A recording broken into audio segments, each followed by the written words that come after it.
Good morning, everyone. I hope you are doing well this morning. Hopefully, I have sound.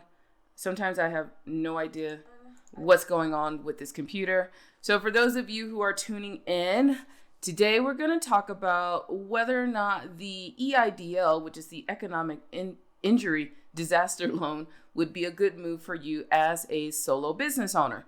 And also, I'm Phylecia Jones, and you're watching Ask the Budgetologist. And as my title says, I'm a 2-time TEDx speaker, money nerd, and I am severely missing happy hour. I am severely missing happy hours with friends. So I know we're going to get over this, and we can all go out to happy hour. First round's on me. Even if it's food, I'll take care of it. Can't wait to get back to happy hour. So hopefully everyone is doing well this morning. The beautiful thing about going live is, and especially being at home under all these conditions, I'm saving a lot of money on makeup and my skincare products, but I'm also running out of makeup and skincare products. So you know what? You're going to see all the natural beauty here, I guess. But other than that, I hope you're doing well. Thank you so very much for tuning into the show. If you have no idea who I am, this is a show that I decided to relaunch and do it daily. The first run was 2 years, every day since 2017 to 2019. And now we started back up on April 1st because you know what? There's some things happening in the world. Just a few things. And I wanted to just come in and kind of talk to you about money, especially that very thin line that most of us walk on as solo business owners between personal finances and business finances. Now, what we're going to talk about today is the CARES Act. So we're going to talk about the CARES Act today, or just a little bit about the CARES Act that was signed into law on March 27th. And we've been piecing through all of these different parts of it when it comes to economic financial relief because of COVID-19, because of coronavirus, because, of all the craziness going on in the world, and we've been told to stay at home. So we gotta have to work through all of those things. So the thing we're going to talk about today is the EIDL, which is the Economic Injury. Whoa, I can't get this out of my mouth right. The Economic Injury Disaster Loan, which is sponsored or put up monitored by the SBA, which is the Small Business Administration here in the United States. Now, before we jump into anything, please read. Double check everything that I tell you. Double check it all. Read. Talk to your accountant. Talk to your trusted financial person. This is not necessarily a financial advisor thing, not particularly depending on your financial advisor, but talk to other people, get the good, bad, pros and cons on whether or not this is the right move for you. Okay.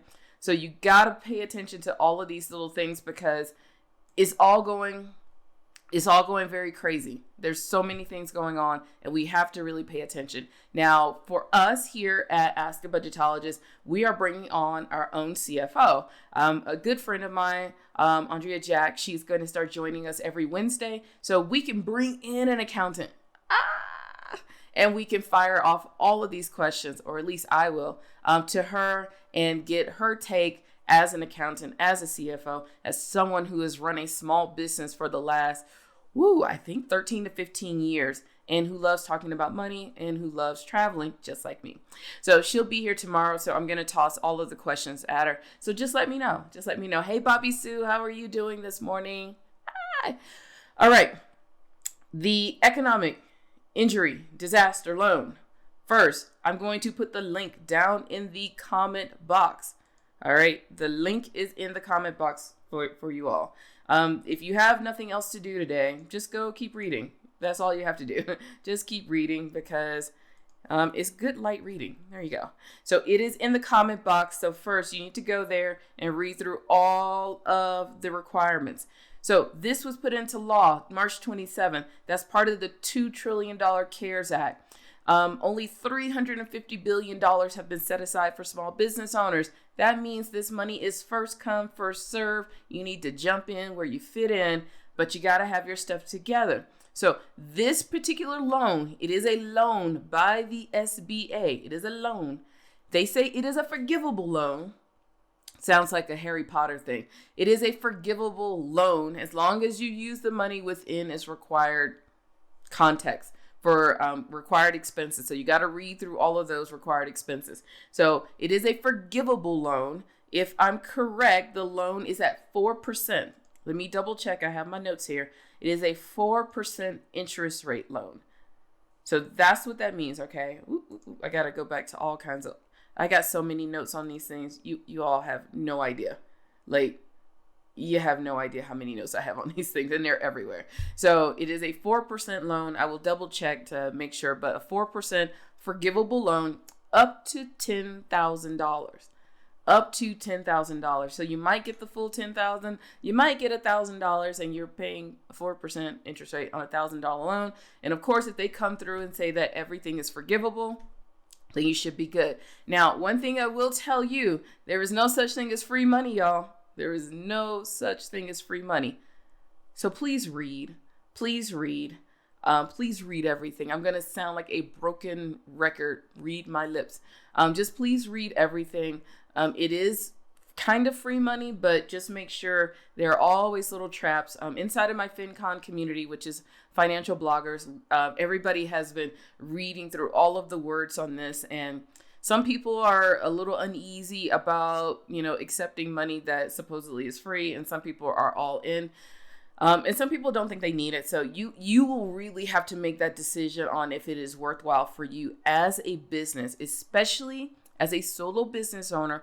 If you feel you have lost revenue due to coronavirus or COVID-19, or all of the effects of coronavirus and COVID-19, meaning stay-at-home orders, having to shut down your business, people calling and canceling to do business with you, especially like my photographers, people calling, and you are losing out on revenue because of all of the global things that are happening.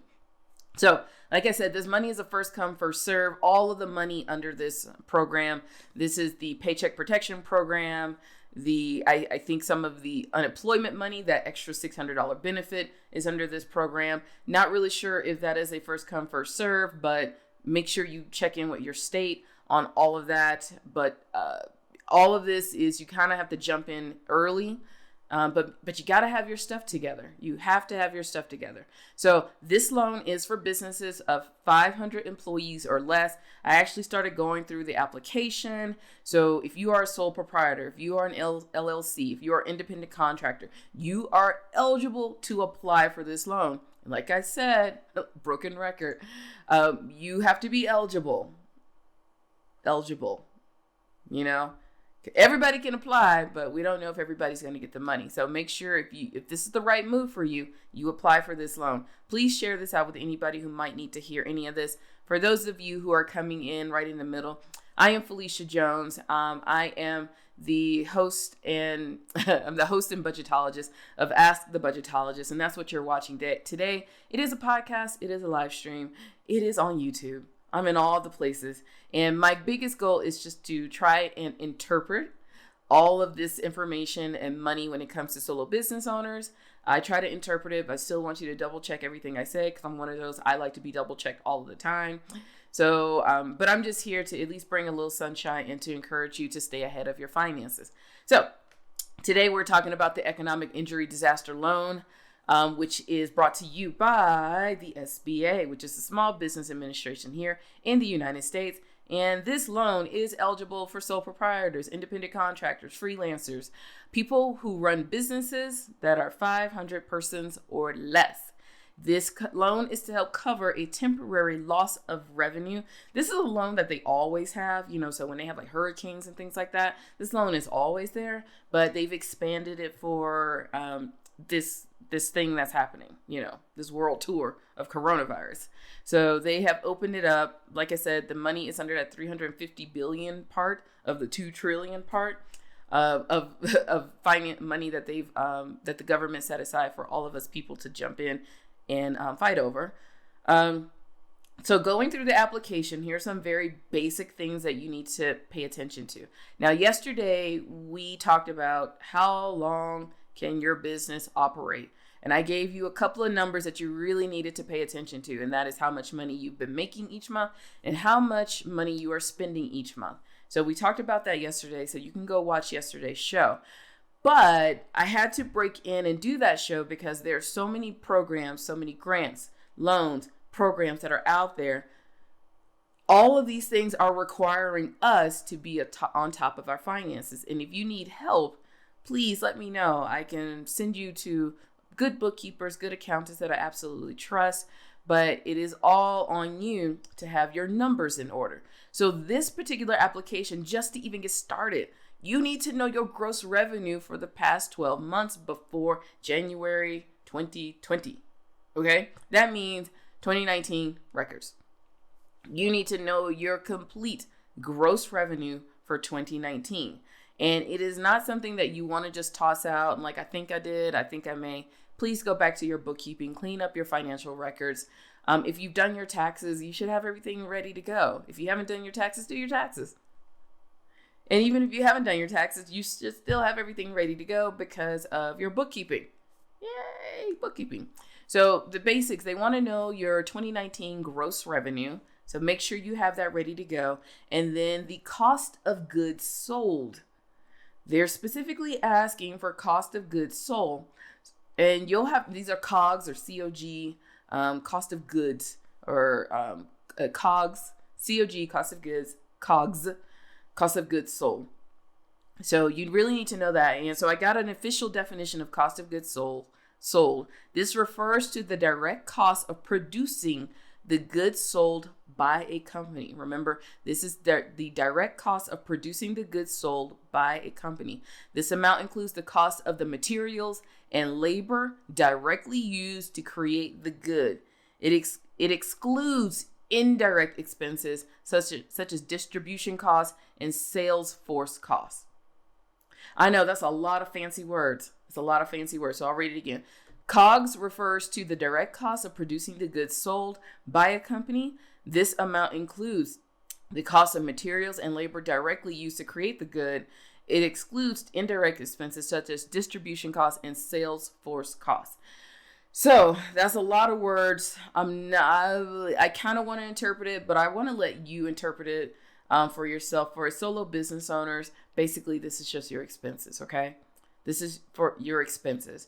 For those of you who are running, you're running payroll, please check with your accountant to make sure you understand exactly what this means. And not to say that all accountants are different, but all accountants are different. So you definitely want to get with your accountant or bookkeeper to be very clear on where some of your costs come in, especially those Salesforce costs. Because the Salesforce costs, I think if I'm correct, that's what the PPP is there for. That's the Paycheck Protection Program. That is specifically to help keep your payroll going. So this, I think they're trying to cover all bases when it comes to the money stuff. But definitely with this one, you want to check with your accountant or bookkeeper just to be very clear or very sure on where your expenses are falling. I'm game to say that as business owners, solo business owners, everything, since we are the thing that produces this. This is more than likely going to include all of your expenses, okay? So, like I said, go and check with your bookkeeper or accountant just to make sure where your expenses are falling. Sorry, I did it. My microphone is falling. This is the microphone here. I'm moving too much, so it is falling. So it's going to be in the shot. So hopefully you're okay with that. So just double check with your person to make sure where your expenses are falling so that you can interpret them as cost of goods sold. My default interpretation for a solo business owner, these are all of the expenses that it takes to produce your material, produce your services, because we are it. All right. Of course, there are definitely more things about this application. If you choose to take part in this application, you can go click on that link in the comment box. Go through it. The very first two questions are very simple. What kind of business are you? And making sure you're not using this for gambling or things that the government doesn't like you to do.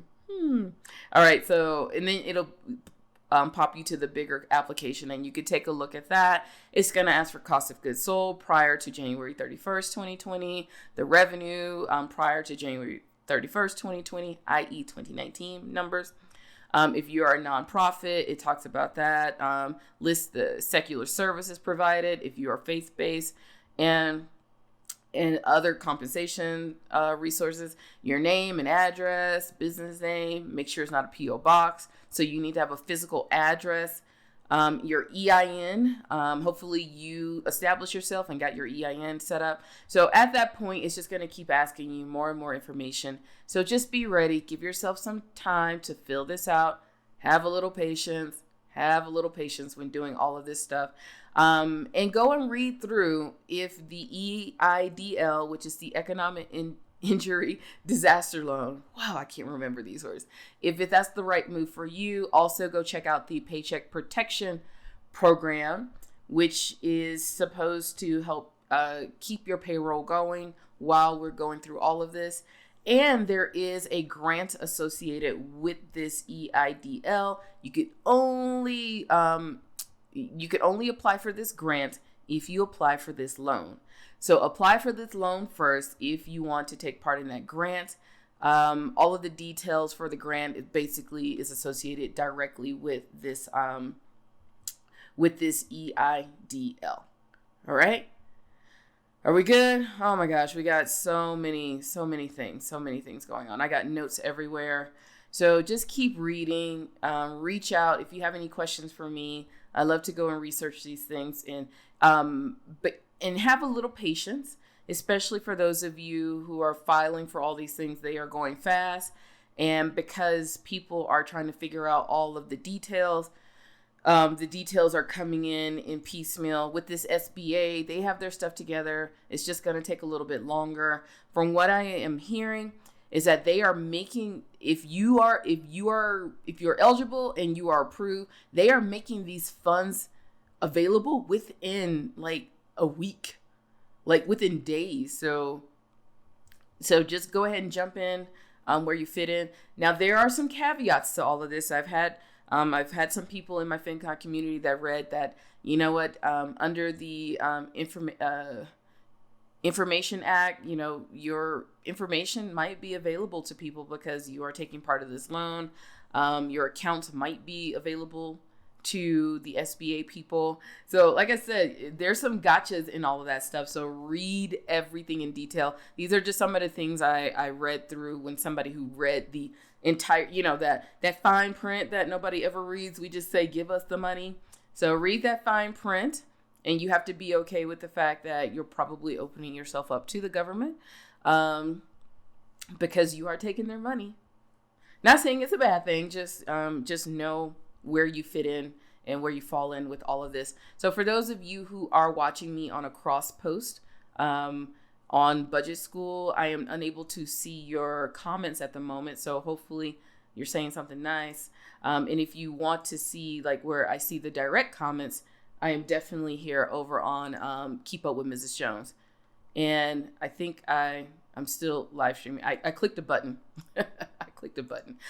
Also, I want to circle back and talk about the unemployment. I had someone put a comment up on one of the posts about unemployment.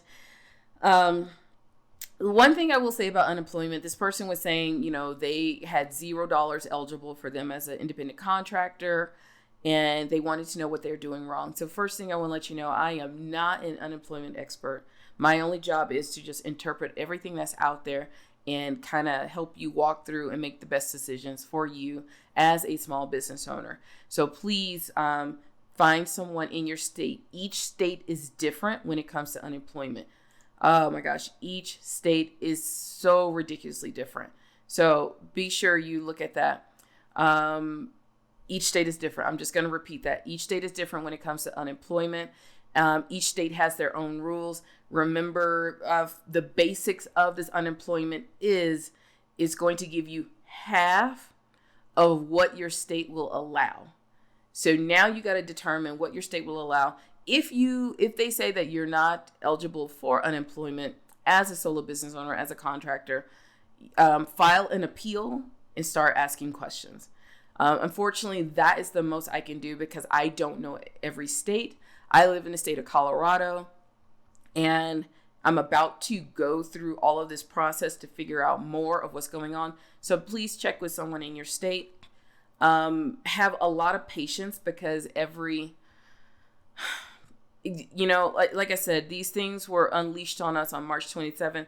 That means everybody else is running 5 miles behind, trying to catch up and trying to figure out the rules, especially when it comes to solo business owners, because solo business owners typically don't file for unemployment. So it is like free range. Like, we don't really know. So just have some patience and try to see if you can get someone from your workforce office to get on the phone and talk you through it. So Bobby Sue had a question that she started last year. So I will show a loss because of inventory, but will I be able to ask for this loan because of the time I spent building the business? So here's the thing, Bobby Sue. Thank you for that question. This is the really interesting thing about this loan. You're gonna have to put in what you spent. Now, I have a feeling it's going to be based on revenue. I think they want to see some revenue coming into the business. You can still apply for the loan, even if they say, and that's one thing I will say, don't not apply if you know you need it, okay? So still apply. Let them tell you what you are eligible for and what you're not. Don't count yourself out in the beginning. So my gut, and we're going to bring Andrea Jack on tomorrow, and we're going to ask her all of these questions. But my gut is, I think they want to see that there is some revenue coming in. Even if you are operating at a profit loss, I think they want to see revenue, because they didn't ask for profit. I'm pretty sure they have some calculations in there that they will determine the health of your business. But so they want to see revenue. So remember, revenue and cost of goods. So just apply and see what happens. Bobby says, so does it include hourly wages, but not any outside sales costs? You got to let me know exactly what you mean by hourly wages. Are you paying hourly wages, or are you assuming what your hourly wages are? Because as a sole proprietor, your hourly wages more than likely will not, as a sole proprietor, your hourly wages won't come into effect with these things. Unless you are running payroll. That means you're an S corp or a corporation. Like, you have to officially based on the tax things, run a payroll against yourself. Okay. Or if you're bringing in 1099 wages, which could be considered hourly. So there's a lot of, like I said, there's a lot of bits and pieces to all of these things. So, Bobby Sue, I will go and double check and answer all of the comments that I see. Especially for those of you on, oh, here you are. Hey, Bobby Sue. Hopefully I answered the question for you, Bobby Sue.